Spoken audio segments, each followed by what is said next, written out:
Presiden Prabowo sudah 100 hari masa kerjanya sebagai pemimpin nomor satu di Indonesia. Bagaimana dengan sawit?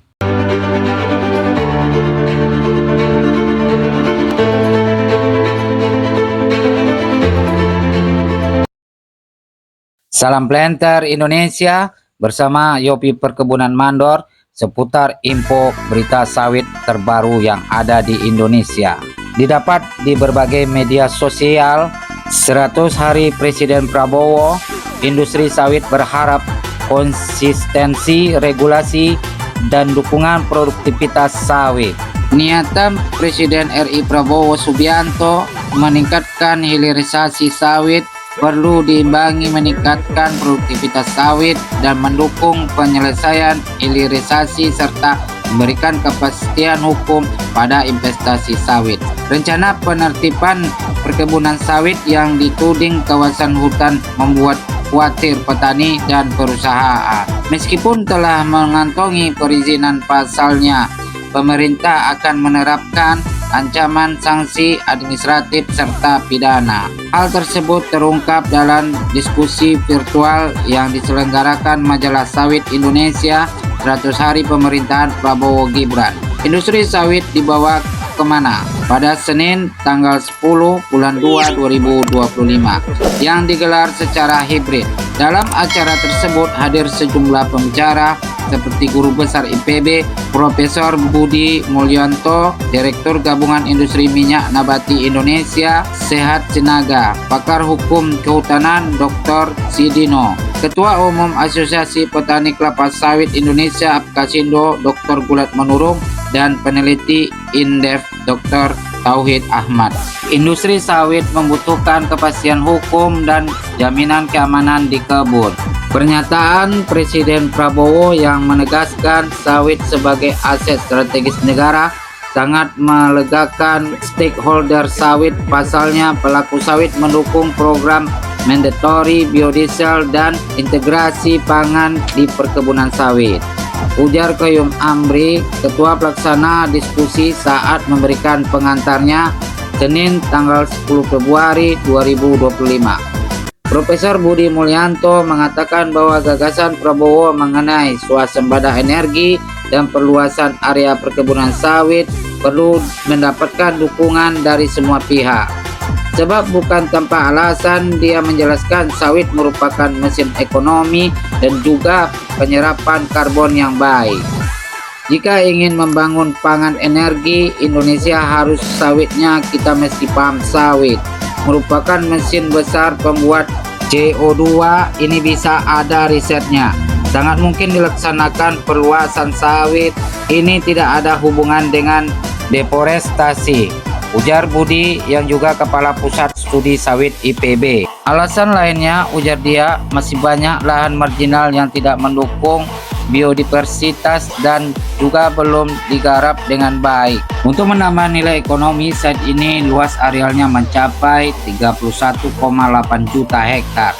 Yang penting lagi bahwa Indonesia sangat mendukung perkembangan sawit karena Indonesia punya pengalaman budidaya selama 100 tahun. Perluasan sawit masih memungkinkan karena banyak lahan marginal yang belum digunakan maksimal. Lahan ini sangat berpotensial, sangat mungkin dari sisi strategis dan regulasi, ujarnya dia. Budi menyoroti juga area hutan Indonesia masih sangat luas dan persentase 51,7%. Namun lahan pertanian hanya 31%. Untuk pangan lebih kecil lagi yaitu hanya 0,088%. Menurutnya hal tersebut tidak sebanding dengan jumlah penduduk Indonesia yang tergolong tinggi. India saja lahan pertaniannya 60%, luas hutannya hanya 23%, bisa memberi makan 1,4 miliar penduduknya. Amerika Serikat lahan pertaniannya 44%, hutannya 33% saja. Sementara itu, Tauhid Ahmad menyebut bahwa sawit menurut catatan Badan Pusat Statistik BPS merupakan komoditas yang memberikan efek rambatan yang paling tinggi dibanding komoditas lain. Dia merinci dalam investasi sawit rata-rata surplus, usahanya mencapai 66%, baik itu dari hulu maupun dari hilirnya. Mengutip catatan Gapki, Tauhid mengatakan bahwa pekerjaan rumah Prabowo di awal-awal pemerintahannya dihadapkan pada kondisi produksi sawit dan ekspornya turun, maka menurut perlu diupaya menggenjot sisi produksi mengingat tren kebutuhan biodiesel semakin meningkat. Kedepan Tauhid memproyeksikan industri minyak sawit akan menjadi tumpuan hilirisasi meskipun diperlukan tambahan perluasan lahan. Hilirisasi yang akan bertumpu pada industri turunan membutuhkan dukungan pendanaan cukup masif, ucapannya. Senada itu, Sahat Sinaga menegaskan bahwa Indonesia perlu meningkatkan nilai tambah sawit dari yang harganya saat ini hanya 800 atau 900 US dollar menjadi 3.000 US dollar. Oleh karenanya, dia menyebut sejumlah produk sawit yang memiliki nilai tambahan tinggi seperti dari bahan peledak, liquid, deterjen, hingga farmasi. Sahat juga menyampaikan produk olahan dari biomas sawit bisa menghasilkan nilai tambah signifikan yang bisa difokuskan pemerintah. Kuncinya adalah hulunya diperbaiki dulu, ditingkatkan produksi sawit dari 52,4 juta ton ke 70,5 juta ton per tahun sampai 2029. Kendati demikian, proyek pembangunan sawit ke depannya disebut bakal mengalami ganjalan serius, khususnya dari segi regulasi yang ada.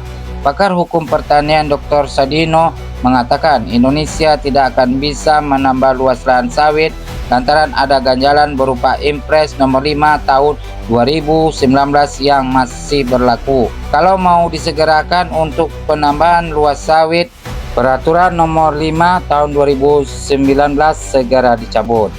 Baik sobat, itulah bentuk permasalahan yang masih panjang tentang kelapa sawit bersama Yopi Perkebunan Mandor. Sampai jumpa.